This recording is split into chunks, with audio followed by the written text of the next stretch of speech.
बिस्मिल्लाहिर्रहमानिर्रहीम, अस्सलाम वालेकुम और खुश आमदीद। इस उम्मीद के साथ कि आप खैरियत से हैं, एक नए दिन का आगाज कर चुके हैं या करने वाले हैं। दोनों सूरतों में आपको हमारी तरफ से बेस्ट विशेस। एक्सप्रेसो के साथ ये हैं अरमला हसन और ये है इमरान हसन। इनका अटायर देख के आपको पता लग गया होगा आज जुम्मा है, तो आप सबको जुम्मा भी बहुत बहुत मुबारक हो जी। एक्सप्रेसो में हम कोशिश करते हैं आज यूजुअल वीकेंड पे जरा ज्यादा एनर्जी के साथ आते हैं, क्योंकि हमें पता होता है अगले दिन हमारी छुट्टी होती है। लेकिन जिस दिन अरमला हसन ये ज्यादा एनर्जी की बात करें उस दिन आप समझ लिया करें कि इनकी वीकेंड है, डाउन है। नहीं वीकेंड है। अच्छा जी, खैर अल्लाह करे कि आपका अगला हफ्ता, बल्कि उससे पहले वीकेंड है ना, तो वीकेंड आपका बहुत अच्छा गुजरे।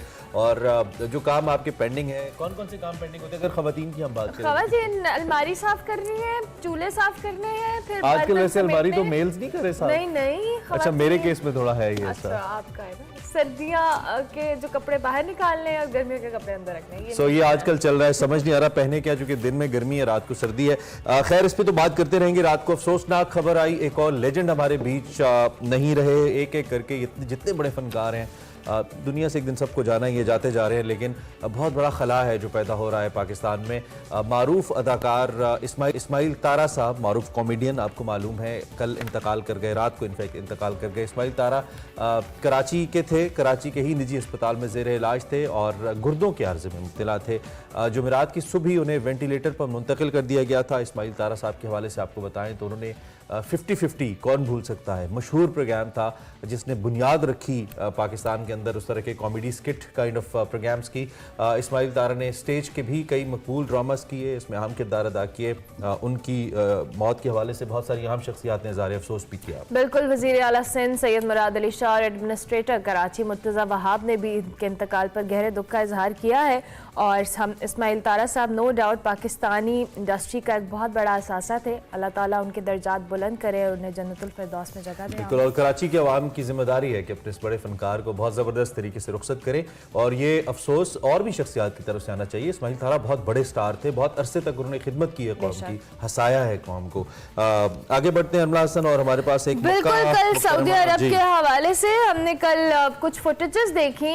कल मक्का मुकरमा, मदीना मुनव्वरा, जद्दा समेत सऊदी अरब के कई शहरों में बादल जमकर बरसे और ये बादल कुछ रहमत की बजाय जहमत भी साबित हुए। जिस तरह से मनाजिर आप देख सकते हैं, हाईवे को बंद किया गया और साथ साथ बारिश से जुड़े हादसात भी हुए। 2 अफराद जान की बाजी भी हार गए। जो मनाजिर आप देख रहे हैं, इसमें पानी में जो गाड़ियां आपको नजर आ रही हैं, ये बहुत ज्यादा कल बारिश हुई। हाँ, बहुत ज्यादा बारिश हुई। ये तो अभी दूसरे विजुअल्स भी हैं जिसमें बहुत सारी गाड़ियां तैर भी रही हैं। तो ये सिर्फ कराची में नहीं होता है कि ज्यादा बारिश आती है, आता है तो ज्यादा पानी आता है। सऊदी अरब में भी आता है। सऊदी अरब में शायद फुटबॉल मैच जीतने की खुशी में बादल जम के बरसे हैं, लेकिन थोड़ा ज्यादा हो गया। जैसे कि आपने कहा कि जहमत भी बन गई, लेकिन मनाजिर ऐसे हैं कि खबर तो बनती है, तो इसलिए हमने कहा कि हम आप तक पहुंचाएं। खुशगवार भी कह सकते हैं कुछ इलाकों में जहाँ पे बारिश ने वहाँ पे भी हुई, तो मौसम भी थोड़ा अच्छा हुआ, लेकिन साथ साथ थोड़ा सा नुकसान भी हुआ, तो उसके लिए भी अफसोस किया जा सकता है।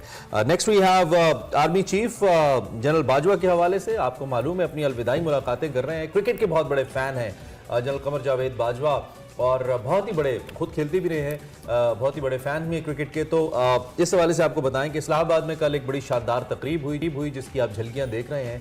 प्रेसिडेंट अलवी इसमें नजर आ रहे हैं, जो कि कमांडर इन चीफ हैं पाक फौज के। उनके साथ साथ chief of army staff general Qamar Javed Bajwa, जो कि पाकिस्तानी प्लेयर से कल मिले।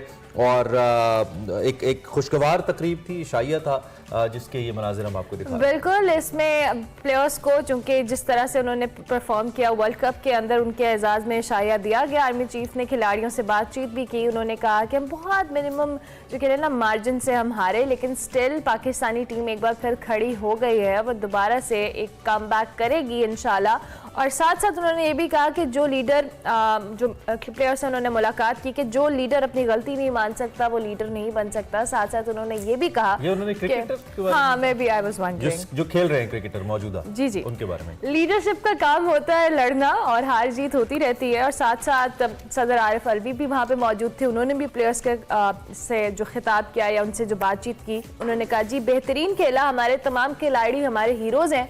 और वाकई कल सब ग्रीन ब्लेजर्स के अंदर बहुत हीरोज ही लग रहे थे।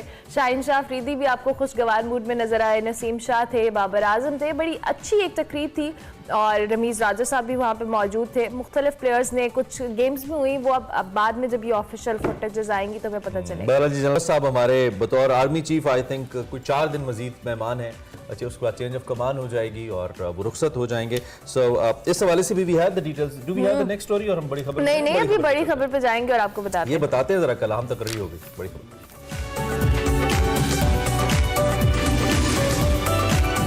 अच्छा जी, इससे पहले कि हम बड़ी आराम तकर्री की बात करें, प्राइम मिनिस्टर तुर्किया चले गए हैं और क्या डेवलपमेंट होती है प्राइम मिनिस्टर शहबाज शरीफ साहब के इस दौरे के हवाले से, इसके बारे में भी आपको आगाह करेंगे। लेकिन आपको मालूम है बड़ी चहमगोइयाँ थी, बड़ी क्यासाराइयाँ थी और मैं आपको बताऊं, बीइंग अ पाकिस्तानी, बड़ा डर था मेरे दिल में कि खुदा न खास्ता कोई ऐसी सूरत हाल ना पैदा हो जाए जिससे कोई बहरानी कैफियत हो। लेकिन इससे पहले कि हम इन डिटेल्स इस खबर पे बात करें, खिराज तहसीन है तमाम सियासी जमातों को, उनकी लीडरशिप को, जिन्होंने इस इतने अहम मसले को खुश उसलूबी से हल किया। और आज हमारी जो पाकिस्तान की आर्म फोर्सेज हैं, they have the new chief, और ये सब पोलिटिकल पार्टीज का क्रेडिट है, इसमें किसी का क्रेडिट डिस्क्रेडिट नहीं है। यहाँ से हम शुरू करते हैं। जनरल आसिम मुनीर नए आर्मी चीफ बन गए। बिल्कुल, जो सदर पाकिस्तान है उन्होंने उस पर साइन कर दिए समरी के ऊपर, जिनके हवाले से खासे डर और कंसर्न्स थे। लेकिन वही बात इमरान वाली की बड़े बेहतर अंदाज में ये सारा मामला जो है तय पाया और general Sahir Shamshad Mirza joint chief of staff committee मुकर्रर हो गए हैं। जनरल आसिम मुनीर की अगर हम बात करें तो 70 में जो है वे सिपा सालार होंगे, जो जनरल कमर जावेद बाजा की रिटायरमेंट के बाद पाक फौज की कमान संभालेंगे। जबकि जनरल साहिर शमशाद मिर्जा की तैनाती का इतलाक 27 नवंबर से होगा। लेकिन गुज़िश्ता रोज समरी पर सदर के दस्तखत से पहले शदीद एक हिजानी सी कैफियत देखने में आई। इमरान खान साहब के बयान को लेकर अहम तैनाती में ताखीर और इल्तवा से मुतल्लिक कई कयासराइयाँ भी सोशल मीडिया के ऊपर गर्दिश करती रहीं, अफवाहें भी आती रहीं। लेकिन इस सब के बावजूद सदर का जो दौरा था उसके हवाले से लाहौर जो उन्होंने किया, उसने मजीद इजाफा कर दिया। समरी पर दस्तखत से पहले वो हंगामी तौर पर लाहौर पहुंचे। जमान पार्क में इमरान खान से 45 मिनट तक उन्होंने मुलाकात की और नए आर्मी चीफ की तकरीर से मुतालिक आईनी और कानूनी अमूर पर मशावरत की। इसमें दिलचस्प बात जो थी ना, वो चौधरी शुजात साहब की स्टेटमेंट थी। उन्होंने कहा कि सदर साहब क्रिकेट के हवाले से पाक इंग्लैंड सीरीज के हवाले से डिस्कशन करने पहुंचे। खैर, जब सदर साहब वापस इस्लामाबाद पहुंचे तो समरी पर दस्तखत किए और यूं ही मामला किसी बड़े तनाज़े के बगैर खुश उसलूबी से तय पा गया। ज्यादा वक्त भी नहीं लगा। अहम तैनातियों के बाद तहरीक इंसाफ की जानिब से एक एलामिया जारी किया गया। नई फौजी क़यादत को मुबारकबाद दी गई और तवक्को की गई कि नई फौजी क़यादत आईनी हुकूक की बहाली और जमहूरियत के लिए अपना किरदार अदा करेगी। अवाम को नई सियासी क़यादत चुनने के हक को तस्लीम किया जाएगा। अब यहाँ पे नाज़रीन सवाल ये है कि तवक्को के बरक्स नए आर्मी चीफ की जो तैनाती का मामला है, जिस पर इतनी ज़्यादा बहस हुई, मीडिया के अंदर भी हम करते रहे, आप लोग भी आपस में करते रहे, इसके बाद जब ये हल हो गया तो क्या सियासी इस्तेहकाम आएगा, मईशत बेहतर हो पाएगी? नहीं, पहला और प्राइम बुनियादी कंसर्न जो भी आप इसे कहें वो तो एक आम आदमी की बेहतरी है ना, आम आदमी की जिंदगी है जो कि बेहतर नहीं हो रही है। अल्लाह करे इसके ऊपर अब हम सोचना शुरू करें, आगे बढ़ें। हमारे साथ lieutenant general retired Naeem Khalid Lodhi साहब मौजूद हैं, उनसे हम बात करते हैं कि वो इस सारी सूरत हाल को कैसे देखते हैं। जनरल साहब, थैंक यू वेरी मच और सुबह खैर, बहुत अरसे बाद आपसे मुलाकात हो रही है on television. Good morning, thank you जी, बहुत शुक्रिया। बहुत शुक्रिया आपने हमें ज्वाइन किया। जनरल साहब, अच्छा हुआ यकीनी तौर पे, उमूमी तौर पे इतना कंट्रोवर्शियल होता नहीं है लेकिन इस दफा बहुत ज्यादा हुआ, लेकिन उसके बावजूद खुश असलूबी से हो गया। आपके ख्याल में इस फैसले के क्या असरात मुरतब होंगे एक आम पाकिस्तानी की जिंदगी पर और हमारे माशी जो मसाइल है उनको लेकर? जी बहुत शुक्रिया। सबसे पहले तो मैं दोनों जनरल साहबान को मुबारकबाद पेश करता हूँ, आपकी तरफ से भी अपनी तरफ से, और मेरा ख्याल कौम को मुबारकबाद देनी चाहिए। आपने ठीक कहा कि बहुत ही हिजानी कैफियत से हम गुजरे, जैसे बहन भी कह रही थी, और काफी एक अजीब सा सरासीमगी का माहौल था कि पता नहीं क्या होगा क्या नहीं होगा। और इसमें मैं समझता हूँ कि साफ ज़रा गवर्नमेंट को तो क्रेडिट जाता ही है कि उन्होंने सीनियरिटी की बुनियाद पर किया, जिसको लेस कंट्रोवर्शियल हुआ सारा मामला। लेकिन पीटीआई को भी बहुत क्रेडिट जाता है कि जो एक्सपेक्ट किया जा रहा था, जो पहले के उनके बयानात थे, उससे लग रहा था कि शायद कोई ऐसी बात हो, लेकिन बहुत अच्छा फैसला उन्होंने किया कि जब उन्होंने देखा कि एक काम हो गया है तो उसी को आगे बढ़ाने के लिए इसका फायदा एक तो ये होगा कि एक बड़ा फायदा कि जो एक बड़ी पॉलिटिकल जमात और एस्टेब्लिशमेंट के दरमियान एक थोड़ी सी मुखासमत का मामला था, वो खत्म हो गया। आप समझे, एक इस दस्तखत ने वो मामला खत्म कर दिया। और उसकी वजह से आपने ये भी देखा था कि जो फॉलोअर थे पीटीआई के, उनमें से कुछ लोग फौज के मुतालिक काफी सोशल मीडिया के ऊपर हरदा सराई और ऐसी बात कर रहे थे। उम्मीद है कि वहां पर भी थोड़ा सा ठहराव आएगा, तो इससे एक माहौल तो ठीक होगा। और जब माहौल अच्छा होता है, ओवरऑल पॉलिटिकल माहौल, तो उससे बिल्कुल इफेक्ट होती है जो आप बात कर रहे हैं, इकोनॉमिक सिचुएशन और पॉलिटिकल सिचुएशन। लेकिन मेरा अपना ख्याल ये है, अभी भी अल्लाह बेहतर जानता है कि पॉलिटिकल स्टेबिलिटी तो तब आएगी जब ये दो जो पॉलिटिकल पोल्स हैं इनमें थोड़ी सी कोई मुफाहमत पैदा हो, एक दूसरे के लिए थोड़ा सा ये कोई अकोमोडेशन का इजहार करें। और आपको पता है कि पीटीआई मांग रही है जल्द इंतखाबात, शिफाफ इंतखाबात। अभी हुकूमत कह रही है कि हम पूरा अपना टेन्योर पूरा करेंगे, तो इसके बैन कोई चीज तलाश करना पड़ेगी, वरना पॉलिटिकल स्टेबिलिटी के बगैर इकोनॉमिक स्टेबिलिटी नहीं आ सकती। दोनों पार्टीज को थोड़ी फ्लेक्सिबल होना पड़ेगा बहुत सारे डिसीजंस के ऊपर। अच्छा जनरल साहब, अभी हम जो army chief general Qamar Javed Bajwa साहब हैं, उन्होंने जब अपने अलविदाई दौरे किए, खिताब भी किया जिसमें उन्होंने जो फौज की सियासत में इन्वॉल्वमेंट थी उसका इतराफ़ भी किया और उन्होंने कहा कि अब फौज ने सियासत से दूरी इख्तियार कर ली और फ्यूचर में ऐसा भी नहीं होगा। ये जो नए आर्मी चीफ साहब आए हैं, आपको क्या लगता है उनके लिए क्या चैलेंजेस होंगे? क्योंकि एक जो एक इमेज है या जो एक स्टैम्प पाक फौज के ऊपर है कि सियासत में कहीं ना कहीं इनकी इन्वॉल्वमेंट होती है, क्या ये चीज़ें फ्यूचर के अंदर जो कहने खत्म होती है आपको नजर आ रही हैं? देखिए, जनरल आसिम ने ये तमाम मामला देखा है कि जब अंदर मुदाखलत हुई तो उसके क्या नताइज निकले, क्या भुगतना पड़ा इंस्टीट्यूशन को। और जो चीफ है जनरल कमर बाजवा को, कि बड़ी नेक नीति से वो काम कर रहे थे, लेकिन जब काम ऐसा हो गया तो फिर उसका रिएक्शन जो है वो आपने देखा। तो मेरा ख्याल वो तो बिल्कुल, चूंकि उन्होंने करीब से सब कुछ देखा है, वो तो सबक सीखे हुए हैं, तो मुझे तो पूरा यकीन है कि वो इसी लाइन पर और दूर लेकर जाएंगे फौज को। जो थोड़ा बहुत इंप्रेशन है कि अभी भी करते हैं, उसको भी वो खत्म करने की कोशिश करेंगे। लेकिन एक मैं दो बातें कहा करता हूँ। एक तो लोगों को एतबार जल्दी नहीं आएगा, एंड राइटली सो, क्योंकि देखिए इतना बड़ा लंबा बैगेज है, तो कैसे वो फौरन एतबार कर लेंगे कि जी ये जो कह रहे हैं वो करेंगे। आपको ये करके दिखाना होगा।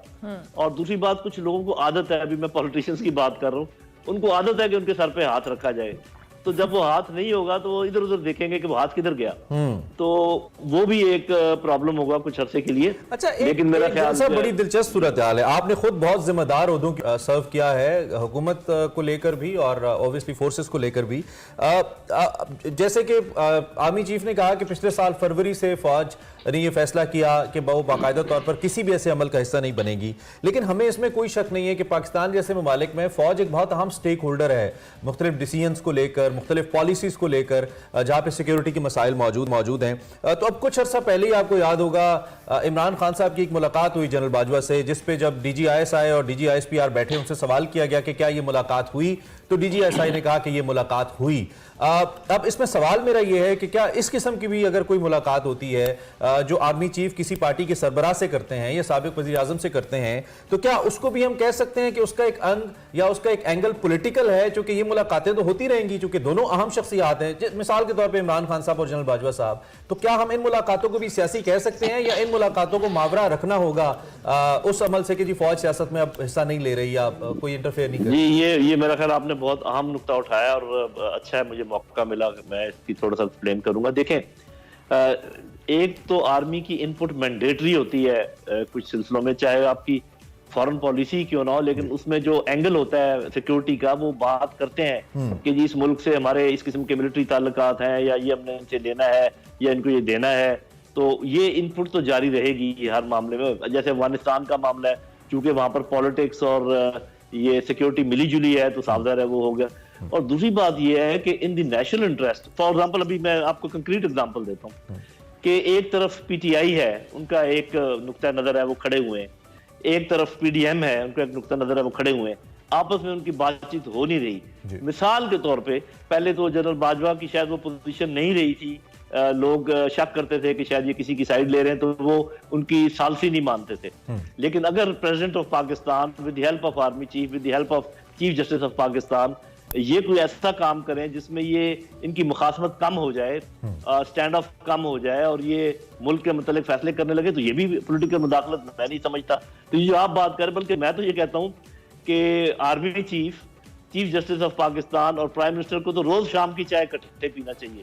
और इसमें क्या हर्ज है, इसमें क्या क्या प्रॉब्लम होगा, बल्कि वो मुल्की मामलात के बारे में मेरे ख्याल में दिलसा प्रॉब्लम वहां पे आती है जो मुलाकात होने के दिनों के बाद खबर आती है कि मुलाकात हुई है।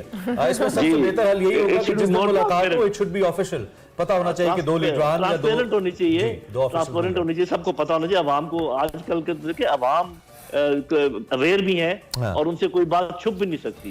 तो जब आप छुप कर करते हैं तो उसका एक नेगेटिव इम्पैक्ट होता है कि शायद पता नहीं कौन सी कॉन्स्पिरेसी हो रही है। Yes. तो बेस्ट ये है कि आप बताएं कि जी मैं आज इमरान खान को मिलने जा रहा हूँ और मकसद ये है कि उनको मैं कहूँ कि जी छोड़े सारे मामले को, बिल्कुल। इसको हम ऐसे हल कर लेते हैं। प्राइम मिनिस्टर के साथ मिला, उन्होंने ये बात की, ऐसे मेरा ख्याल ज्यादा अच्छा तरीका है ये आगे बढ़ने का। यानी ट्रांसपेरेंसी होनी चाहिए जो भी मुलाकात है। अच्छा जनरल साहब, एट द एंड मईशत के हवाले से भी obviously army chief general Qamar Javed Bajwa साहब ने भी अपने दौर में बड़ी कोशिशें की थी मईशत के हवाले से, जैसे हम पहले ही बात कर रहे थे कि पाक फौज का बड़ा इंपॉर्टेंट स्टेक है तमाम तर मुल्की मामलात के अंदर। अब हुकूमत के अंदर जो नए आर्मी चीफ आ रहे हैं और जो हुकूमत को चैलेंजेस हैं मईशत को लेकर, आपको क्या लगता है किस हद तक मईशत की बहाली की कोशिशें जो है वो जारी रहेंगी मजीद?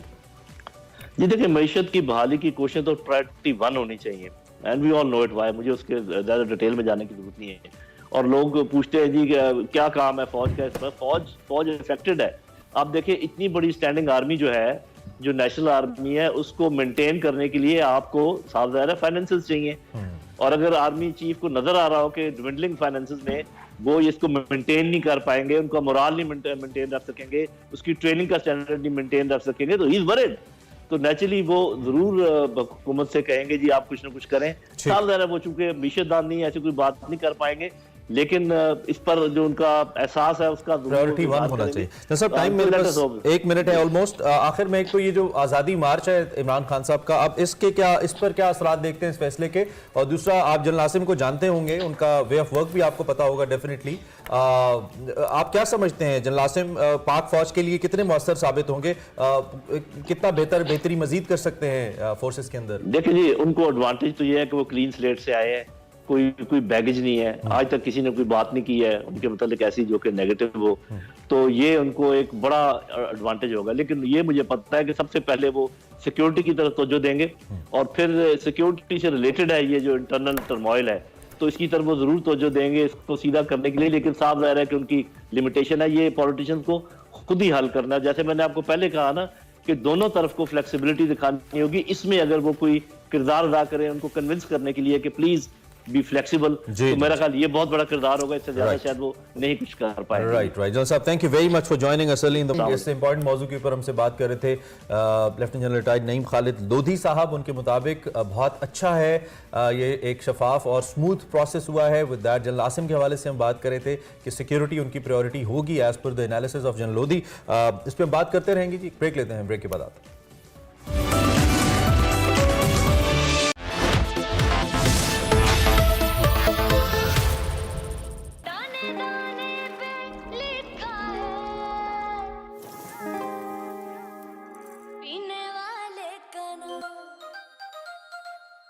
सना रेडी हो गई?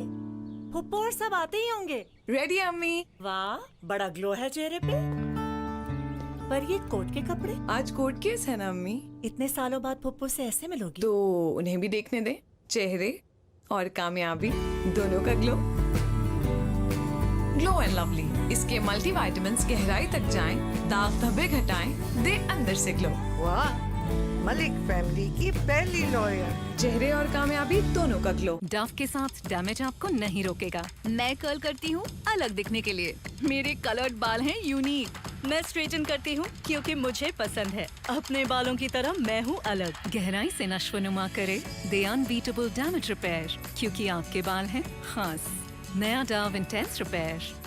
कनॉट चिकन क्यूब बना है बेहतरीन मसालों और असली चिकन से, जो रोजाना के खानों को बनाए खास और मजेदार। कनॉट क्यूब, चिकन का असली मजा। आजकल कपड़े इतने साफ और महकदार कैसे? Sunlight 2-in-1। सफाई के साथ महक भी इसी में है। सनलाइट 2-in-1 में है लीमू की ताकत, जो निकाले मैल और दे जैस्मीन की खुशबू। सनलाइट 2-in-1, शानदार सफाई, महक की ताजगी। तुम्हारे कंधों पे मतलब डैंड्रफ वापस? कल ही तो welcome back to Expresso. Break के बाद वापस आ चुके हैं। बात करेंगे खवातीन पर तशद्दुद के खात्मे का आलमी दिन। आपको बताएं कि जहां खवातीन मुख्तलिफ शोबों में अपनी सलाहियतों का भरपूर लोहा मनवा रही हैं, वहीं हवा की बेटियां आज भी जाहिलाना रस्म रिवाज की भेंट चढ़ती चली आ रही हैं। खवातीन पर तशद्दुद तहजीब याफ्ता दुनिया का सबसे बड़ा मसला है। एक रिपोर्ट के मुताबिक दुनिया भर में हर 6 में से एक औरत को किसी न किसी तरह मर्द के तशद्दुद का निशाना बनना पड़ता है। पाकिस्तान समेत दुनिया भर में ख़वातीन पर तशद्दुद के खात्मे का आलमी दिन मनाया जा रहा है और इसको मनाने का पर्पस भी ये है कि ख़वातीन पर ज़हनी जिस्मानी तशद्दुद और उनके मसाइल से मुतल्लिक आगाही फराहम की जाए। गुज़िश्ता माह कौमी असम्बली में ख़वातीन पर तशद्दुद और जराइम के बढ़ते वाक़यात की रिपोर्ट पेश की गई, जिसके मुताबिक गुज़िश्ता 3 बरस में ख़वातीन के खिलाफ जराइम पर 63,366 केसेस रजिस्टर हुए और 2019 से 2021 के दौरान मुल्क भर में 3,987 ख़वातीन को कत्ल किया गया और ख़वातीन के साथ ज़्यादती के अगर वाक़यात की बात करें तो 10,517 केसेस दर्ज हुए, जबकि 3 साल के दौरान इज्तिमाई ज़्यादती के 643 वाक़यात रिपोर्ट हुए हैं। वेरी अनफॉर्चुनेट, बहुत बड़ा नंबर है ये। ख़वातीन पर तशद्दुद के 5,171 वाक़यात पर मुकदमा दर्ज हुए और 1,025 ख़वातीन को गैरत के नाम पे कत्ल कर दिया गया। ये वो केसेस हैं जो रिपोर्ट हुए। कई केसेस ऐसे हैं जो रिपोर्ट ही नहीं होते और हमें बखूबी पता है पाकिस्तान में जो ख़वातीन हैं इनके हुकूक और इनके तहफ़्फ़ुज़ के हवाले से क़वानीन लातादाद मौजूद है, शायद बेहतरीन क़वानीन मौजूद हैं, इम्प्लीमेंटेशन नहीं है। तहफ़्फ़ुज़ निस्वा बिल मौजूद है, अमल दरामद की जहाँ तक बात आती है अमल दरामद नज़र नहीं आता। तेज़ाब गर्दी, जिनसी हिरासगी, आम घरेलू तशद्दुद, कारोकारी, गैरत के नाम पे कत्ल, विरासत से महरूमी, ज़बरदस्ती शादियाँ, इसकात हमल और जहेज़ जैसी कई ऐसी कबीह रस्में हैं जिनकी भीड़ चढ़ा दिया जाता है। इसी पे हमने बात करनी है। हमारे साथ फातिमा चड्ढर साहबा मौजूद हैं जो कि चेयरपर्सन है पंजाब विमेन प्रोटेक्शन अथॉरिटी की। उनसे ज़रा बात करते हैं। और ये ज़्यादातर वाक़यात वैसे तो पूरे पाकिस्तान में, लेकिन सिंध, पंजाब, ये इलाके ज़्यादा इससे मुतासर हैं, तो हम पंजाब की बिलखुसूस बात कर लेंगे फातिमा साहिबा से। बहुत शुक्रिया फातिमा साहिबा, सुबह खैर, आपने हमें ज्वाइन किया। बड़ा अनफॉर्चुनेट है और बड़ा अलार्मिंग नंबर है और मेरा ज़ाती तौर पर यह मानना है कि चाहे खातून किसी भी जगह पे कितनी भी एम्पावर्ड हो, किसी भी जगह पे हो, कहीं ना कहीं वो इस चीज को फेस करके आती है या कर रही होती है। This is what I feel in our society. एक तो ये है कि महज कवानीन की हद तक तो हमने बहुत काम कर लिया, इम्प्लीमेंटेशन पे हम इतने पीछे क्यों हैं और क्या इधर ही रहेंगे या वक्त के साथ कुछ बेहतरी ला पाएंगे अमल दरामद के अंदर जो कवानीन मौजूद हैं? बिस्मिल्लाहिर्रहमानिर्रहीम, थैंक यू वेरी मच। सबसे पहले तो मैं एक्सप्रेस का शुक्रिया अदा करूंगी कि हमेशा हमारा जो फोरम होता है उस पर भी खवातीन से रिलेटेड बहुत हेल्थी डिस्कशन होती है और हम कहीं ना कहीं किसी नतीजे पे पहुंचने की कोशिश करते हैं। जहाँ तक मामला है खवातीन की हरासमेंट का या इनके ऊपर gender based violence girls and womens का, तो देखिए इसमें सबसे पहला जो बेसिक एलिमेंट है, हम हमेशा ये बात करते हैं कि लेजिस्लेशन बहुत ज्यादा हो गई, इदारे बहुत ज्यादा बन गए, लेकिन ये बात जो इदारों की तक बात आती है तब तक चीजें मैच्योर हो चुकी होती हैं। लेजिस्लेशन तक जब ये बात है, हमें सबसे पहले इसकी रूट कॉज को, बेसिक्स को देखना है कि कहाँ हमारी तरबियत में कोई जो है वो कमी रह गई है। या देखिए एक बच्चा जो एक नेचर के ऊपर अल्लाह ताला की तरफ से इस दुनिया में आता है तो वो एक कोरा कागज होता है। उसकी जो घर का माहौल है, उसकी एटमॉस्फेयर, उसकी सराउंडिंग, उसका एजुकेशन जो इंस्टीट्यूशन है और सोसाइटी उसे क्या बनाती है, ये उस बच्चे का कसूर नहीं होता या उस मर्द का कसूर नहीं होता कि वो औरत के ऊपर वायलेंस करता है। ये एक बनाया जाता है उसको इस तरह से। तो इसमें बहुत बड़ा जो मेजर एलिमेंट है वो एक माँ का है। यहाँ पे ये भी देखा जाता है चूंकि हमारा कुछ सोसाइटल नॉर्म्स हम साथ लेके चल रहे होते हैं कि अगर एक सास के ऊपर उसकी सास ने ज्यादती की है या हस्बैंड ने किया तो वो अपनी बहू से बदला ले रही होती है, वो अपने बेटे को पुश कर रही होती है कि हाँ इसको मारो। तो ये मल्टीपल चीजें हैं जो एक इंसान को इस तरह का बना देती है कि वो औरत के ऊपर वायलेंस करता है और वो ये समझता है कि मर्दानगी इसमें है।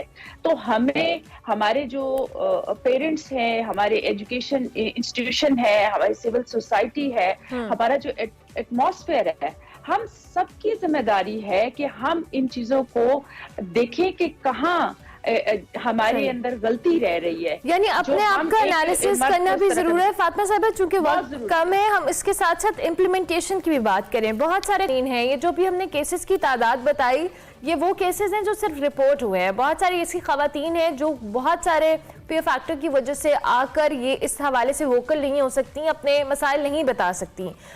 इनके लिए क्या एक सिस्टम होना चाहिए, एक स्ट्रैटेजी होनी चाहिए? और सेकेंडली जो कवानीन ऑलरेडी मौजूद हैं इन पर इम्प्लीमेंट के हवाले से आपको क्या लगता है, किस तरह के इकदाम उठाने चाहिए स्टेट लेवल के ऊपर? देखिए, सबसे पहले तो मैं ये बात करूंगी यहाँ पे कि बहुत से इदारे बने हुए हैं, जैसे Punjab status commission on women है, वुमेन प्रोटेक्शन अथॉरिटी है, वुमेन एम्पावरमेंट है, लेकिन अनफॉर्चुनेटली खवातीन को पता ही नहीं है इन इदारों के बारे में। हमने एक आगाही मुहिम जो है वो चलाई, मेरा 3 साल जब टेन्योर था, तो मैंने मतलब ये पंजाब में स्पेशली हमने कोशिश की कि खवातीन को अवेयर होना चाहिए कि ये इदारा सिर्फ उन्हीं के लिए बनाया गया है कि उनके ऊपर अगर वायलेंस होता है या किसी किस्म की हैरेसमेंट का या उनके साथ किसी किस्म की ज्यादती का कोई ऐसा सिलसिला चल रहा है, तो वो अवेयर रहें और वो अपनी आवाज को दबाए नहीं, डरे नहीं, वो हमें कॉल करें। हमारा टोल फ्री नंबर है, हमारी वेबसाइट है, उसके बाद हमारी हेल्पलाइन है, ताकि 1737 हमारी हेल्पलाइन है, वो अपनी आवाज उठाएं और वो हमें बताएं, हम उनकी हेल्प के लिए उनके डोर स्टेप पे मौजूद होंगे। बाकी रही इम्प्लीमेंटेशन की बात, देखिए आपने बिल्कुल, मैं आपकी बात से 100% एग्री करूं कि हमारे पास अगर 40% केसेस आते हैं 100 में से, तो हम ये मत समझे कि ये 40% ही केसेस हैं। यहाँ पे 40% ऐसे केसेस इसके साथ होंगे जो रिपोर्ट ही नहीं होते, क्योंकि हमारा एक ऐसा प्रॉब्लम है कि हम विक्टिम को ही विक्टिमाइज करना शुरू इसका हल क्या है? ये तो प्रॉब्लम तो हमें पता है, हम तो प्रॉब्लम्स की बात करते रहते हैं। कोई जो आप जैसी खवातीन जो इतने अच्छी जगहों पे पहुंचती हैं मेहनत करके, आप लोग इस काबिल हैं कि कोई फैसला कर सके, आप लोग इस काबिल हैं कि उस चीज को सबसे बेहतर समझ सकें, उस खातून के दुख को जो बेचारी शायद घर से निकल भी नहीं सकती और पिसती रहती है, तो उसका कोई हल निकाले ना आप। कुछ ना कुछ तो कम से कम कमी है इसमें। मैं वो ही बात बता रही हूँ कि एक तो सबसे पहले बात है कि अगर किसी के साथ कोई जुल्म या जाती होता है तो सबसे पहले उसके साथ खड़ा होना है, उसके पेरेंट्स को, उसके घर वालों को, क्योंकि घर वाले ही स्नब कर रहे होते हैं कि कल को तुम्हारी शादी भी करनी है, लोग हमें क्या कहेंगे, भाई कहते हैं इसको मार दो, इसकी वजह से हमें ये दिन देखना पड़ा। तो ये चीजें अवेयर करने की जरूरत है कि जिसके साथ मुझे लगता है कि अगर स्टेट की जानिब से प्रोटेक्शन होगी ना, अगर स्टेट होगी ना, तो वालिदैन को भी फिर डर नहीं होगा। लेकिन अगर स्टेट ही खड़ी नहीं होगी तो फिर कैसे होगा? और ये एक सबसे बड़ी खामी हमारी स्टेट की है कि वो इस अमल को रोक नहीं पा रही है। नहीं तो वेस्टर्न वर्ल्ड के अंदर भी वाकयात होते हैं, लेकिन स्टेट खड़ी होती है और स्टेट सजा देती है, ये सबसे ज्यादा जरूरी है। इस पर हम बात करते रहेंगे। फिल वक्त हम खवातीन पे तशद्दुद के हवाले से आलमी दिन पे बात कर रहे थे। खवातीन का एहतराम कीजिए और बुर्दबारी को फरोग दीजिए। ब्रेक लेते हैं।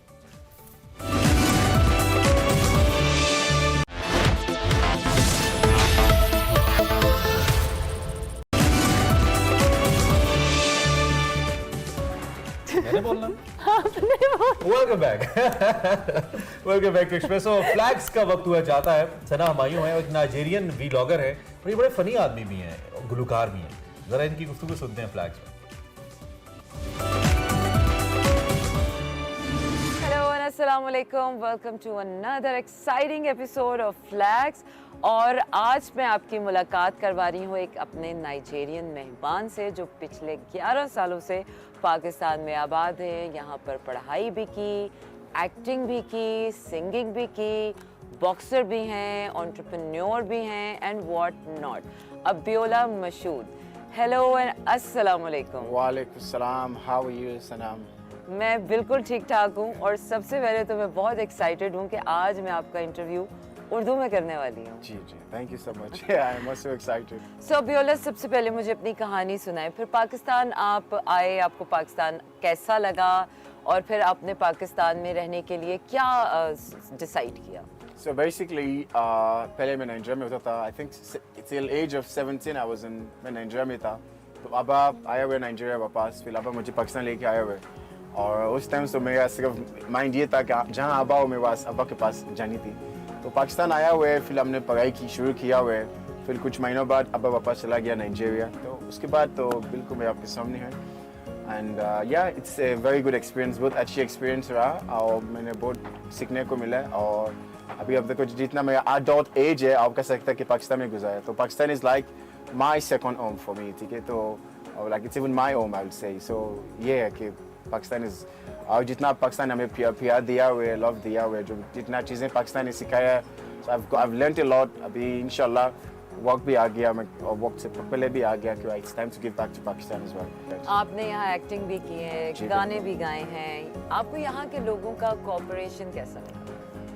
वो ये चीज़ मैं बिलीव करते हैं जैसे लाइक यू अट्रैक्ट करते हैं जिस तरह आप है वो you attract similar kind of people आपकी एनर्जी अच्छा होता है you get good people as well so यहाँ पे कल्चर डिफरेंट है लोगों डिफरेंट है तो I understand that I think tolerance के साथ अंडरस्टैंडिंग बढ़ते जाएंगे और ज़्यादा से ज़्यादा आप फील कम कर सकते हैं यहाँ पे आप बहुत अच्छी उर्दू आपने सीख ली है एक्सेंट बड़ा क्लियर है आपका जी जी कैसे सीखी कितना वक्त लगा मोस्टली जब लोग पूछते हैं कि उर्दू कहाँ से सीखे मैं कहते अल्लामा इकबाल से अल्लामा इकबाल समझ आते हैं आपको जी जी हमने वो पाकिस्तान स्टडीज में पढ़ा था जब हम यूनिवर्सिटी में थी अच्छा तो एक अच्छी बात है यार पाकिस्तान स्टडीज लाइक फॉरेनर्स को पढ़ने सुनो about Pakistan I think this is a very good thing जो मैंने देखा it's quite a bit missing in Nigeria वो तो एक अच्छी बात है कि history is very important to know the history of the country where you live in particular तो या दैट वाज गुड और कितना टाइम लगा उर्दू सीखने में मुझे लगता है मुझे मैक्सिमम 2 साल लगा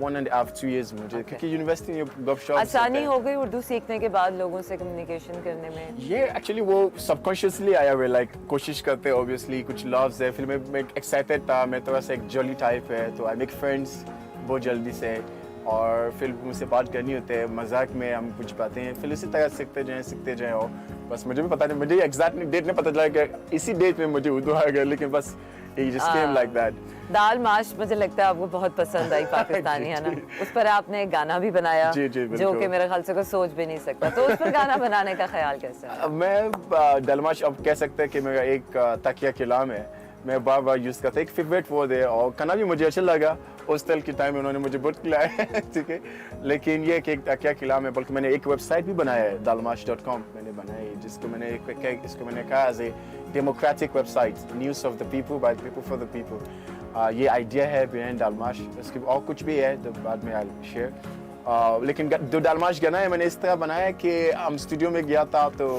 मेरे फ्रेंड एक और नाइजीरियन है वो गाना अपने गाना बनानी थी तो मैं उसके साथ स्टूडियो गया हुआ फिर वो जो प्रोड्यूसर है अली बॉय उसने एक और बीट्स निकाला मैंने उसको बोला कि कुछ करो इसके ऊपर मैं कहता मैं तो दालमाश करेंगे इसके ऊपर देन वी स्टार्टेड राइटिंग लिखे फिर गाना बन गया and it was people like it तो हमारे लिए गा के सुनाए ना फिर अच्छा मैं उसकी रैप पार्ट आपको सुनाएंगे एक फनी सॉन्ग है ये बेसिकली शादी पे मैं गया तो खाने की वैरायटी वहाँ पे सो कोरमा शोरमा सब कुछ होना बिरयानी शियानी मैंने नहीं खानी दाल माश खिला दो मेनू दाल माश रोटी डाल के दाल माश खिला दो मक्खन लगा के रोटी खिला दो I can really relate to this दाल माश क्योंकि जब मैं इस्लामाबाद आई तो लिटरली मुझे भी यहाँ पर लोगों ने दाल माश खिला के that was the hot favorite item for everybody.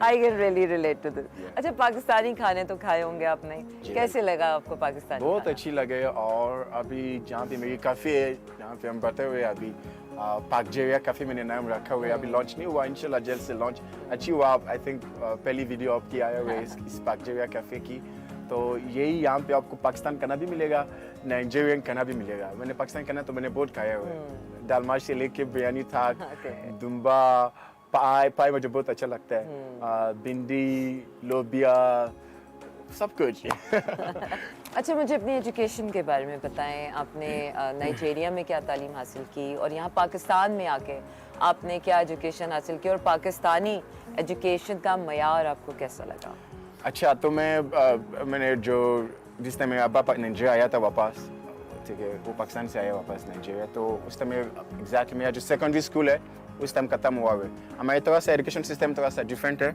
लेकिन फिर भी वो एडजस्ट होती है तो मैंने हमारी सेकेंडरी स्कूल के बाद यूनिवर्सिटी नेक्स्ट है so it was a very good time जब मैं से पाकिस्तान आया हुआ फिर मैं यूनिवर्सिटी स्टार्ट किया हुआ सो मैंने बैचलर्स इन कंप्यूटर साइंस मैंने किया हुआ इस्लामाबाद में और it was a good experience और एजुकेशन इज डिफरेंट ऑब्वियसली एक यूनिवर्सिटी की एजुकेशन भी डिफरेंट है कॉलेज एजुकेशन की college life was totally different और for me coming to a new country new like starting university was a very new thing for me was something I was very enthusiastic मैं बहुत खुश के कहता कि कुछ नया होगा एंड बहुत अच्छा एक्सपीरियंस रहा मैंने बहुत कुछ सीखा मेरी यूनिवर्सिटी से करिकुलर एक्टिविटी से लेके हमारी क्लासेस की I learned a lot much more from ज़्यादा जो मैंने सीखा ना वो करिकुलर एक्टिविटी से सीखा है आपने ये एक्टिंग प्रोजेक्ट्स भी किए हैं तो हमें उनके बारे में बताएं So मेरी फैक्ट्स वो भी यूनिवर्सिटी की ऑडिशन हुआ है कॉपीकैट्स प्रोडक्शन की ऑडिशन थी मेरी यूनिवर्सिटी में, तो ऑडिशन हुआ हुआ है बिल्कुल लास्ट सेमेस्टर में और मैं सेलेक्ट हुआ हुआ है। और ये 1 साल की प्रोजेक्ट था अमना मकसूद का प्ले सियाचिन, जिसकी मेरा रोल था मोकरानी फौजी। सो मोकरानी फौजी क्योंकि मैं लगता और मुझे उस टाइम तो मुझे एग्जैक्टली नहीं पता, शुरू में मुझे पता नहीं कि मोकरानी फौजी लाइक क्यों उन्होंने मुझे इस तरह इतना अडॉप्ट किया हुआ एक कल्चर कि I am almost A part of the culture. I love that part और मैं अप्रिशिएट करती है कि पाकिस्तान ने एक्सेप्ट किया हुआ है एंड मुझे बहुत कुछ दिया हुआ है, पिया दिया हुआ है। जैसे अब अभी हम देखो हमारी टिकटॉक पे 2.2 मिलियन फॉलोअर्स है, तो ये दिस इज बहुत प्यार पाकिस्तान ने हमें दिया हुआ है and really appreciate. Stand up comedy भी करते हैं आप? जी जी स्टैंड अप कॉमेडी तो भी करते हैं। हमें कोई टिडबिट सुनाएं उसका कुछ चंक। अच्छा स्टैंड अप कॉमेडी में क्योंकि वो बिल्कुल सेट है और हम सिट अप कॉमेडी कर लेते हैं। सिट अप कॉमेडी कर लेते हैं स्टैंड अप की जगह। ये कि उसमें आपको कुछ पार्ट्स दिखाएंगे आपको, तो मैंने इस तरह स्टार्ट किया है जो मेरा हमेशा मैंने यही this is my favourite set कि लोग पूछते हैं कि यार कहाँ से आएंगे, ये क्यों यहाँ पे क्यों आए। जब आप बाहर मुल्क जाते हैं ना जैसे यूएस, लोग कहते हैं welcome to the land of opportunities, welcome to the land of many blessings. और जब पाकिस्तान आया है लोग पूछते हैं आप यहाँ क्यों आए हैं तो मेरे पास आंसर था कि मैंने यहाँ क्यों आया। तो मेरा अब्बा कुछ साल पहले आया हुए, हम कुछ 20-30 बहन भाई खड़ा हुए और पूछे किसने पाकिस्तान आया, सब ने हाथ नीचे किया, मैंने हाथ ऊपर किया हुआ है, तो मैं पाकिस्तान आया। और जब मैं पाकिस्तान आया हुआ है एयरपोर्ट से लेके यूनिवर्सिटी तक सब आ गए, अस्सलाम वालेकुम बाय बाय बाय, जो फिर खा रहे, तो मैं परेशान है कि ये बाय बाय क्या है।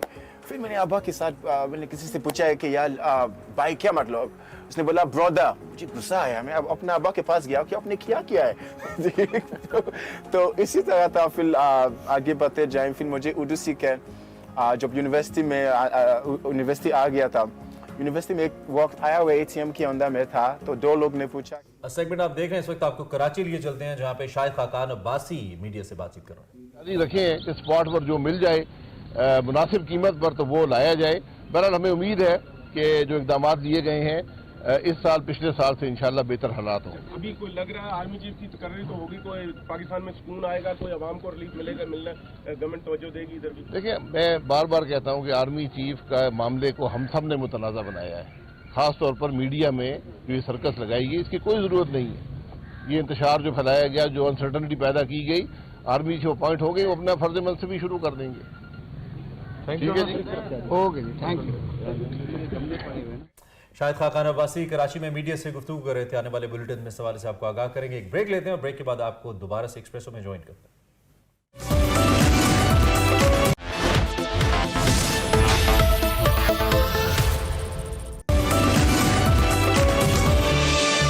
Welcome back to Expresso. बात करेंगे कुछ फीफा वर्ल्ड कप की, बिल्कुल, जिसमें कल के मैचेस की सबसे पहले बात कर लेते हैं। कल कोई अपसेट नहीं हुआ, ये खबर है।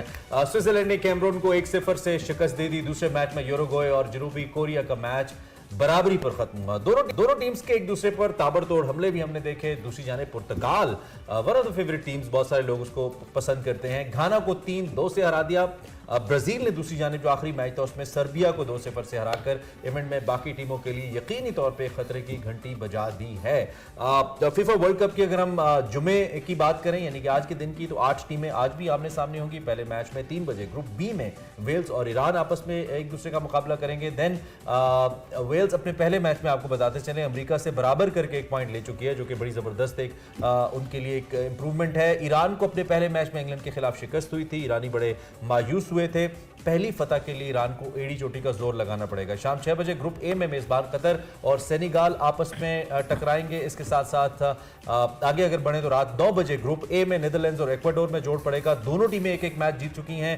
रात 12 बजे ग्रुप बी में इंग्लैंड वर्सेस अमेरिका मैच होगा। तो ये आज के फिक्सचर्स हैं जिसकी हम बात कर रहे हैं। अब तक वर्ल्ड कप कैसा हुआ है, कल के मैचेस को लेकर ओवरऑल एनालिसिस के लिए आज हमारे साथ मौजूद हैं शमशेर नियाजी। वेलकम शमशेर, कैसे हैं आप? थैंक यू, बिल्कुल ठीक ठाक। बिल्कुल ठीक शमशेर, वैसे तो आप हमसे बहुत ज़्यादा फीफा वर्ल्ड कप को फॉलो कर रहे होंगे। सो अभी जो इस टूर्नामेंट की या उस वर्ल्ड कप की सिचुएशन है, जो मैचेस जीत रहे हैं, और हमने कुछ मैचेस में देखा कि बड़ा अपसेट भी हुआ, अनएक्सपेक्टेड था। So how do you see? Thank you Armala Imran, आप लोगों ने मुझे अपने शो पे इनवाइट किया। सबसे पहले तो देखें, अभी वर्ल्ड कप के जो है ना ग्रुप स्टेजेस अभी चल रहे हैं, तो इस टाइम जो है ना वो ये स्टेज होती है, टीम्स जो है ना अपने आप को सेट कर रही होती हैं। बड़ी टीमें खास तौर पे अपने आप को एनवायरनमेंट के अंदर ढाल रही होती हैं। अपने आप को सेट कर रही होती हैं, अपने पैटर्न्स को सेट कर रही होती हैं, खास तौर पे कतर जैसे इलाके में, एरिया में, जहाँ पे थोड़ा सा जो मौसम जो है वो थोड़ा सा गर्म है। और जितने भी जो हमारे जो फुटबॉल प्लेयर हैं वो यूरोपियन कंट्री से इनका ज़्यादा ताल्लुक है, north and south American country ज़्यादा ताल्लुक है उनका, तो वो जो है ना वो इस मौसम में खेलने के ज़्यादा आदी नहीं होते, तो सेटिंग में थोड़ा टाइम लगता है। लेकिन अब तक जो अभी तक जो वर्ल्ड कप में चल रहा है वो यही है कि जो छोटी टीमें जो काफ़ी ज़्यादा अपसेट कर रही हैं, जैसे कि जो है वो अर्जेंटीना के साथ अपसेट हुआ है, सऊदी अरब ने उनको हराया और वो बहुत बड़ा अपसेट है। और मतलब कि सऊदी तो बिल्कुल ही पागल ही हो गए हैं, उन्होंने तो मतलब कि अपने कंट्री में जो है वो छुट्टी भी अनाउंस कर दी है और उन्होंने जो है वो प्लेयर्स को महंगी महंगी गाड़ियाँ देने का ऐलान भी किया और उन प्लेयरों को मिला भी है सब कुछ। इस तरह मतलब कि छोटी टीमें जो थी ना वो भी जरा, ये हमेशा से वर्ल्ड कप की हिस्ट्री में रहा है, हमेशा छोटी टीम जो थी ना ग्रुप स्टेज में बहुत अच्छा खेलती है और सारे कहते हैं कि जी अपसेट हो गया। मैं इनको यही कहता हूँ, जब हम दोस्त यार में बैठते हैं, सारे ग्रुप्स में बैठते हैं, तो हम ये डिस्कशन करते हैं फुटबॉल के बारे में, क्योंकि आजकल हर बंदे के मुंह पे जो है ये फुटबॉल का ही चारा चला था, हम उनको यही बताते हैं। लेकिन इसमें अब सवाल मेरा ये होगा कि जो टीम्स, अच्छी टीम्स जिनको अपसेट शिकस्त हो जाती है, जैसे आपको याद होगा क्रिकेट वर्ल्ड कप में हम जिम्बाब्वे से हारे and we were on ventilator, हमें उम्मीद नहीं थी कि हम आगे जाएंगे, क्योंकि बड़ा एक आम सा मैच हम हार गए और भारत से हम पहले हारे हुए थे। अगले मैचेस सख्त होने हैं बाकी टीम्स के, तो आपको नहीं लगता कि ग्रुप मैचेस में ये शिकस्त आप आगे टीम को ट्रबल कर सकती है, अर्जेंटीना जैसी टीम्स को, जर्मनी जैसी टीम्स को? देखिए स्पोर्ट्स में जब बड़े इवेंट में ना जो अपसेट होते हैं ना वो तो कभी भी हो सकते हैं, ठीक है ना, लेकिन चूंकि फुटबॉल एक ऐसी गेम है जिसमें ना स्टैट्स बहुत काउंट होते हैं, ठीक है ना, मतलब हिस्ट्री बड़ी काउंट होती है गेम की, टीम की, प्लेयर की ना। तो अभी मेरा जो अपना, अगर आप मुझसे पूछे ना, तो मेरा ये होगा कि छोटी टीमें जो ना अमूमन जो ना ग्रुप स्टेज में ना ज़रा तेज़ होती हैं, जज्बाती होती हैं, एनवायरनमेंट इतना वो एनर्जेटिक होती हैं, ठीक है ना, तो अपसेट तो कभी भी हो सकता है। अब ये यू नेवर नो कि अर्जेंटीना अगला मैच भी हार जाए अपना, ठीक है ना, मतलब कि being a superstar on their side, ठीक है ना, पोर्टुगल में देख लें, मतलब कि वो तो कभी जैसे कई टेनिस स्टार पहले राउंड में बड़े टूर्नामेंट से बाहर हो जाते हैं। अब क्रिकेट में भी ऐसा होता है ना कि पाकिस्तान बिल्कुल ही साइड पे हो गई थी, स्टार्ट में साइड पे हो गई थी और अब फाइनल आपके खेल के आई है, तो यू नेवर नो, कभी भी अपसेट हो सकते हैं, गेम है। लेकिन जो हिस्ट्री रही है ना बेसिकली वर्ल्ड कप की, वो यही है कि शुरू में छोटी घाना, स्विट्जरलैंड, कैमरून, इस तरह की टीमें ना एक दो गोल करके पॉइंट्स ले लेती हैं, ठीक है ना, बाद में बड़ी टीमें एक्टिव होती हैं, ये पोर्टुगल हो गया, अब रात को ब्राजील का मैच होगा सर्बिया के साथ, ब्रिलियंट गेम। आज के मैच की आप शमशेर बात करें तो आज के मैचेस को आप, इंग्लैंड और अमेरिका का मैच है, देन वी हैव ईरान, उसका मैच है, वेल्स का, सो किस तरह के आज के मैचेस एक्सपेक्टेड? आज के मैचेस जो हैं वो थोड़े से ठंडे हैं, मतलब कि बड़ी टीमों का कोई मैच नहीं है, ग्रुप ए और ग्रुप बी के मैच है। हाँ, यूएसए और इंग्लैंड का मैच जो है वो रात 12 बजे, वो एक थोड़ा सा मैं कहूँगा थोड़ा सा देखने वाला है, क्योंकि इंग्लैंड एक अच्छी साइड है, मतलब कि हाईलाइटेड साइड है थोड़ी सी, उनको देखने का जरा है। बाकी कतर, सेनेगल, इक्वाडोर, नीदरलैंड्स का मैच है, नीदरलैंड्स भी अच्छी side, being a superstar in their team, और वो भी अच्छे मैचेस होंगे, देखेंगे। अब ये पॉइंट स्कोरिंग वाली गेम जा रहा है, अभी छोटी टीमों के मैचेस आ गए सारे। आपकी ऐसी, आपके तजज़िये से ये लग रहा है कि अभी आप कह रहे हैं कि वर्ल्ड कप शुरू तो हो गया है, मैचेस तो अच्छे हो रहे हैं, लेकिन अभी एक्चुअल जो मोमेंटम है टूर्नामेंट का वो मैं आपको ये कहूंगा अभी वर्ल्ड कप शुरू नहीं हुआ, अभी वर्ल्ड कप शुरू नहीं हुआ, ये ग्रुप स्टेज के बाद पता लगेगा। अच्छा, बल्कि ये मैं आपको ये कहूंगा कि अब जो सेकंड राउंड ग्रुप का स्टार्ट होगा ना, मतलब एक हर टीम ने एक मैच खेल लिया, ठीक है, अब हर टीम जो दूसरा मैच आज से खेलना स्टार्ट कर, ठीक है, ईरान और वेल्स भी खेल लिया आज, ईरान और वेल्स का आपस में मैच है, ठीक है, इक्वाडोर नीदरलैंड का आज आपस में मैच है, उन दोनों ने एक मैच खेल लिया, सेनेगल और उनका मैच है, कतर का मैच है, उन्होंने भी एक मैच खेल लिया। तो अब ये जो है ना अभी मैं समझता हूँ अभी तो स्टार्ट ही नहीं होगा, अभी मोमेंटम देखिए 32 टीम है क्रिकेट में, 12-13 टीमें होती हैं, 32 टीम था अभी तो, उनका अब तो जरा मोमेंटम में आ रहा है, जरा भी अभी मजा आएगा। और मेजबान हम बात कर लेते हैं, कतर खाता खोल पाएगा, और दूसरा ये कि आप तो चूंकि फुटबॉल फ्रीक हैं, फॉलो करते हैं फुटबॉल को through out the you know leagues, cricket, ये सारा जो through out the world football होता है, कतर के ऊपर जो क्रिटिसिज्म हो रहा है शमशेर, हम मुसलसल इस पे बात कर रहे हैं, आप बीइंग फुटबॉल फॉलोअर उससे कितने अग्री करते हैं? देखिए कतर पे जो एलिगेशंस लग रही हैं कि जी आप जो है कुछ ऐसे ड्रिंक्स हैं वो नहीं पी सकते inside stadium, outside stadium, during the game, मेरे ख्याल से वो ठीक है, एक रूल होता है। अमूमन ये होता है कि यूरोपियन फुटबॉल, अगर आप पुरानी फुटबॉल देखें ना, यूरोपियन फुटबॉल और अमेरिकन फुटबॉल, ये पता क्या करते थे, पहले बहुत लड़ाई झगड़े होते थे इन्हीं वजहों की। तो ये महज एक क्रिटिसिज्म है, इसको Shamsher thank you very much, we are running short of time, we have 2-3 interesting stories to share. आप बहुत शुक्रिया, आप आए, आते रहिएगा ताकि टूर्नामेंट आपसे बात करते रहें। अच्छा जी, सबसे पहले तो रोनाल्डो साहब के बारे में आपको जल्दी से बताते चले कि उन्होंने लियोनेल मेसी को ज्वाइन किया इन अ क्लब जिसमें 5 football tournament, world cup tournaments के अंदर वो स्कोर करने वाले स्ट्राइकर बन गए हैं और ये एजाज उनको हासिल हुआ है। So this is something really interesting. Interesting और आई थिंक आने वाले वक्त के अंदर हमें मजीद इस बारे में रिकॉर्ड्स भी सामने आएंगे। नहीं, he is on top now in the world. कल हमने इनके इंस्टाग्राम फॉलोअर्स के बारे में भी आपको बताया था कि 500 मिलियन क्रॉस कर गए हैं। विद दैट कल एक जाते जाते हमने जुमला कहा था, हमें नहीं पता था जर्मन एम्बेसडर उसको इंडोर्स करेंगे। बड़ी खुशी हुई हमें जो ग्रानास हैं उन्होंने बात की। गोल कोई भी करे, फुटबॉल तो पाकिस्तान का है। पाकिस्तान में जर्मनी के जो एम्बेसडर हैं उन्होंने वर्ल्ड कप में यही बोला कि गोल जो भी करे फुटबॉल पाकिस्तान का है, क्योंकि गेंद पाकिस्तान के शहर सियालकोट से आती है। पाकिस्तान में जनरल सफी ने सोशल मीडिया पर एक वीडियो शेयर की जिसमें वो फुटबॉल के साथ खेल रहे हैं और काफी एनर्जेटिक नजर आ रहे हैं। बिल्कुल, और उन्होंने तारीफ की। हम भी यही कहते हैं भाई हर गोल पाकिस्तान का गोल है, क्योंकि जो फुटबॉल है वो पाकिस्तान का इस्तेमाल हो रहा है और हमें इस पर बहुत फख्र भी है। सियालकोट पे भी हमें बहुत फख्र है। इन दी एंड पाकिस्तान के अंदर भी जो क्रेज है फुटबॉल का खत्म नहीं हुआ है। कल सेनेटर सईद गनी साहब ने एक लियारी की वीडियो शेयर की जहां पे इटसेल्फ फुटबॉल को बहुत फॉलो किया जाता है। यहाँ पे जनाब स्क्रीन्स लगाई गई हैं, पीपल्स पार्टी सेज कि हमने लगाई है गवर्नमेंट ऑफ सिंध ने, और आप देखें कि हजारों में अफराद यहाँ पे बैठकर फुटबॉल का मैच देखते नजर आते हैं। आप यकीन मानिए इतना खूबसूरत सीन है पाकिस्तान जैसे मुल्क के अंदर, लेकिन काश इतना ही अच्छा सीन हो और हमारी अपनी टीम्स खेल रही हो यहाँ पे, तो उससे भी ज्यादा खूबसूरत लगेगा। जितने लोग हैं जलसा भी हो सकता है। गवादर के अंदर अरमला और लियारी के अंदर जितना फुटबॉल का क्रेज मैंने देखा है शायद पाकिस्तान में कहीं नहीं है। लियारी में तो बहुत ज्यादा है पूरे पाकिस्तान में, लेकिन ये 2 जगह, और ऐसा हो नहीं सकता कि 22-24 करोड़ में से 11 खिलाड़ी हमें ना मिले। हमें एफर्ट करनी चाहिए to bring our team up. Break लेंगे।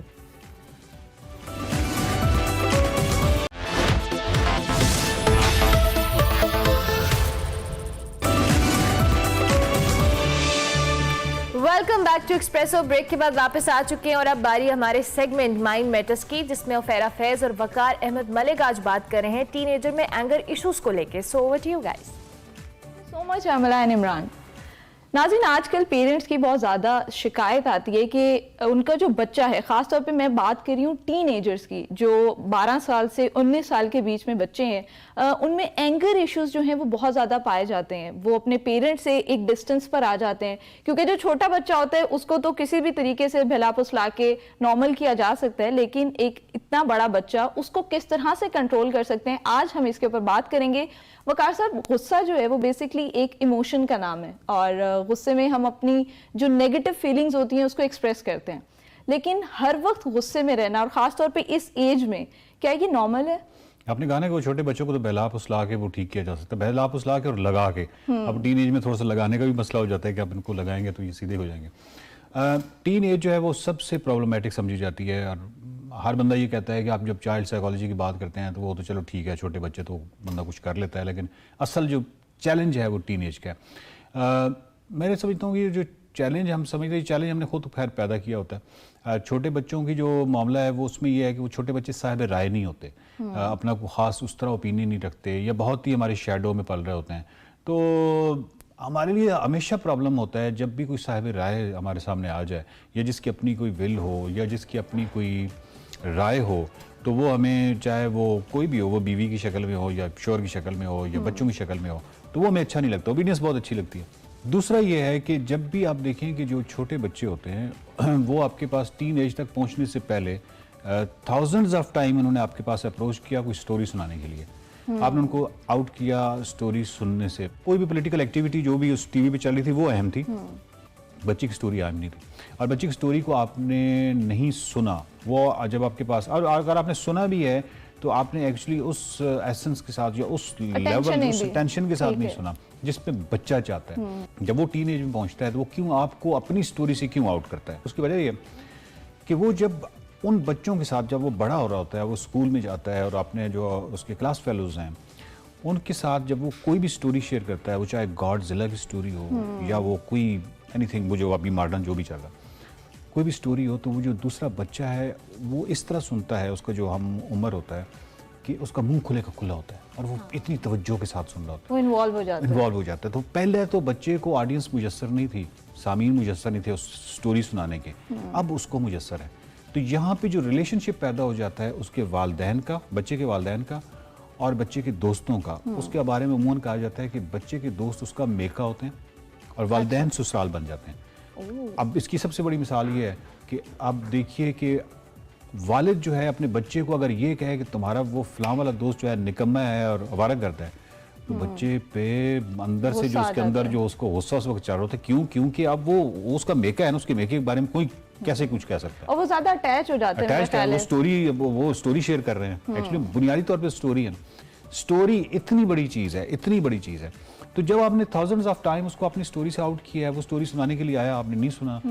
जिस कन्विक्शन, जिस सतह पे आपको सुनना चाहिए था, पूरा ड्रामा करके उसकी बिल्कुल उसकी सतह पे जाके, उसका तो तसव्वुर ही महाल है, आपने तो वैसे ही नहीं सुना। अब जब वो टीन एज में आ गया, वो भी नहीं सुनेगा, वो ऑफ कोर्स वो डिस्टेंस एक पैदा हो जाएगा और वो उन बच्चों के साथ उनका जो बिहेवियर है, वो जो भी है वो अडॉप्ट करना शुरू कर देगा। आपके लिए वो बिहेवियर क्योंकि बड़ा अजनबी है, तो डेफिनेटली आप इसको बड़ा आपके लिए, अब ऊपर से वो साहिब राय हो जाएगा। तो जब साहिब राय बंदा वैसे ही हमें अच्छा नहीं लगता, जिस तरह हमारी तरह की सोसाइटीज़ हैं।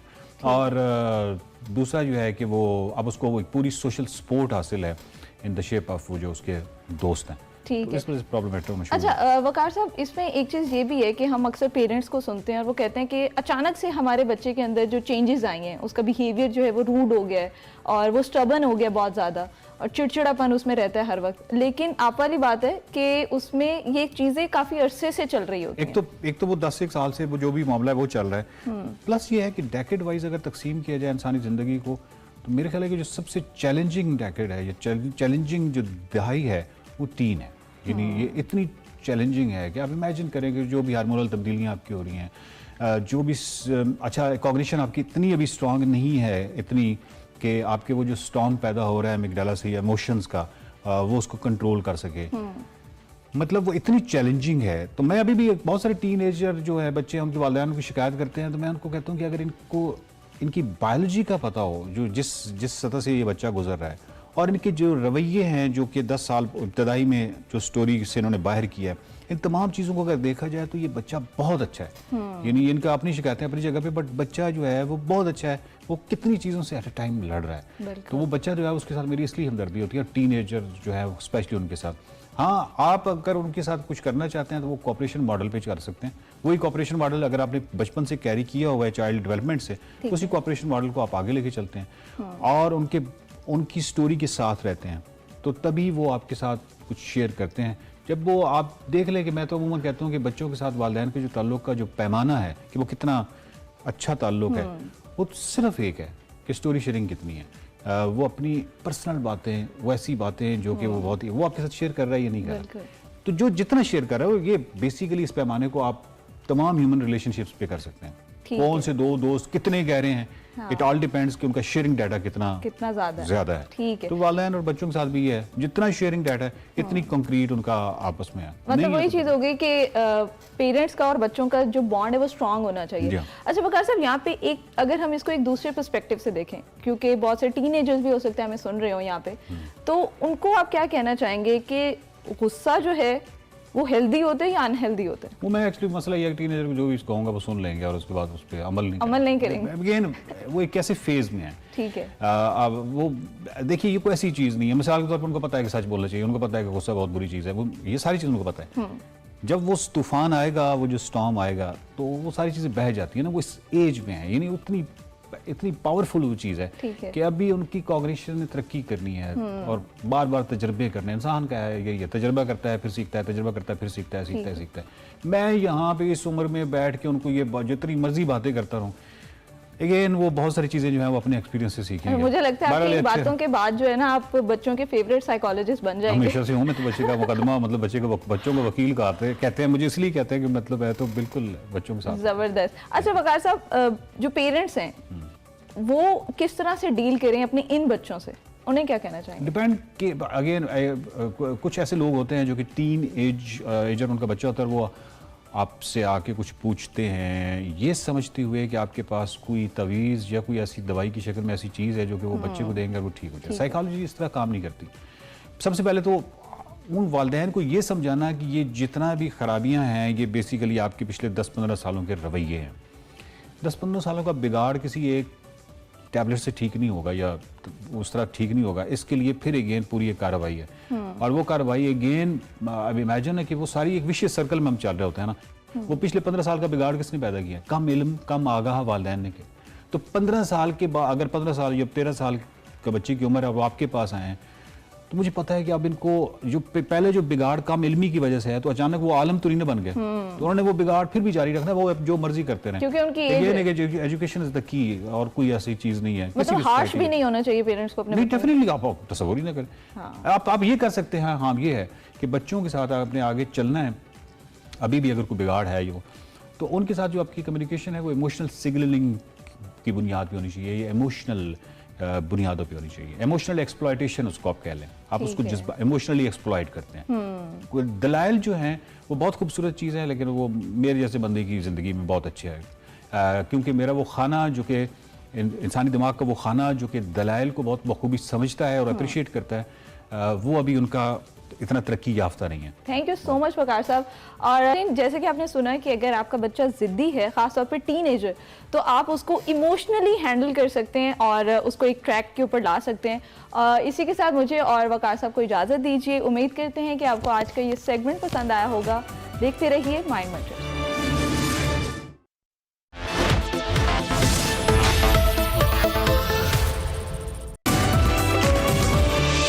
Welcome back to Expresso. बात करते हैं कराची में सालाना चौथे अदब फेस्टिवल की, जो कि कल कराची में शुरू हो रहा है। इस फेस्टिवल में 100 से ज़ायद मुकर्रिरीन और फनकार शिरकत करेंगे।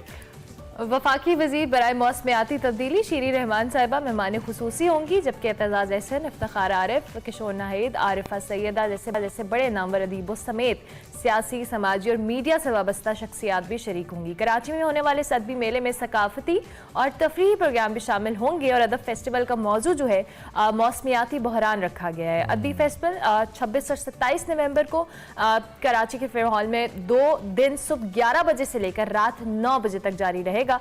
और ये अदब फेस्टिवल इसकी बानी और डायरेक्टर मीना सैयद का कहना है कि अदबी मेले में सकाफती और तफरीही प्रोग्राम भी शामिल होंगे। बिल्कुल, और इसका जो मौजू रखा गया है मौसमियाती तब्दीलियों के हवाले से, आते हैं कि ये सबसे अहम मौजू है जिस पे पाकिस्तान में बात की जानी चाहिए। और जब इतनी बड़ी अदबी शख्सियात जैसे आरिफा सईदा साहिबा का हम नाम ले रहे हैं, इफ्तिखार आरिफ साहब हैं, बहुत सारी बड़ी जितनी भी हमारी अदब की शख्सियात हैं, उनका इस पे बात करना, चूंकि यहाँ पे लाखों लोग आते हैं, हज़ारों लोग आते हैं अरबला, और ये सारे लोग वो होते हैं जिनका आगे खुद पढ़ाने वाली कम्युनिटी से ताल्लुक होता है, लिखने वाली कम्युनिटी से ताल्लुक होता है। तो आई थिंक एक बहुत अच्छा जरिया बन सकता है। सो वी शुड अप्रिशिएट, ये बहुत अच्छा मौजू चुना गया है। और मौजू के साथ साथ इसमें जो हर कम्युनिटी है, ज़बान है, हर तरह के नुमाइंदों को दावत दी गई है, जिसमें से जिसकी वजह से जो पब्लिक इंटरेस्ट है वो भी बहुत ज़्यादा होगा। लोग इसमें ज़्यादा इंटरेस्ट लेंगे क्योंकि हर शोबे की, हर कम्युनिटी की रिप्रेजेंटेशन जो है वो इसमें होगी। तो कराची में रहने वाले लोगों के लिए बड़ी अच्छी एक ट्रीट होगी कि आप यहाँ पर जाएं और जिस तरह से मौसमियाती बहरान को हम बार बार डिस्कस करते हैं, इस तरह के टॉपिक्स और इतनी अदबी शख्सियात का वहाँ पे मौजूद होना,